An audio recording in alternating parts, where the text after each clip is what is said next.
Next Simhadri student number 1 అక్కడికి వెళ్ళిపోదాం. ఎన్టీఆర్ గారు మీరు దేవరాలో కూడా యాక్ట్ చేస్తున్నారు, ఆయన గురించి చెప్పండి. నాకు తెలిసి Tarak is one of the best actors in India. Quality makes him super star, super hero. Acting capabilities, combo of acting and dancing, arguably the best dancer in the world. నేను ఎగ్జాజరేట్ ఏం చేయట్లేదు, best dancer in the world. మీకు one shot, I'm talking about, ఎలా చెప్పాలి మీకు, ఒక 62 count ఉంటే అలా చూసి చేయగలిగిన ఏకైక యాక్టర్ తారక్. యా,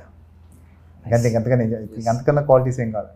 అంటే ఇప్పుడు చాలా ప్లస్ మీకు డైలాగ్స్ అన్ని కూడా రూపం తను ఇంతే అయిపోయింది అంతే. Page 2 pages 3 pages, unbelievable set of skills.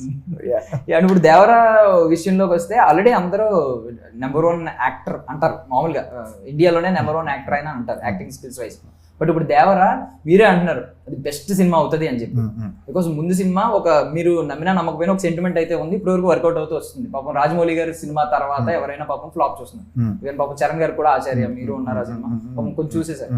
But ఇక్కడికి వచ్చేసరికి మీరే చాలా స్ట్రాంగ్ గా చెప్తున్నారు లేదు, బట్ ఇది కూడా రికార్డ్ బ్రేక్ చేసినట్టు ఆయన 100%. అసలు ఉన్న అది ఏదైతే ఉందో అది ఈ సినిమాతో తుడిచిపెట్టిపోతుంది, బ్లాక్ బస్టర్ వస్తుంది ఈసారి. మీరు కసిగా ఉన్న కొట్టాల శివ గారిని చూసే ఉంటారు అప్పటికి, కసి ఏమన్నా మారిందండి? ఆయన మాస్టర్ స్టోరీ టెల్లర్ అండి. ఒక ఆచార్య సినిమా కాంట్ డిఫైన్ కొట్టాల శివ గారు. ఆయన ముందు చేసిన సినిమాలు చూడండి, థింగ్స్ బౌండ్ టు హ్యాపెన్. ఒకసారి జరుగుతూ ఉంటే అటు ఇటు అనుకున్నట్టు జరగదు, but is a master story teller. Will come back. చూడండి ఎలా వస్తారు చూడండి వెనక్కి.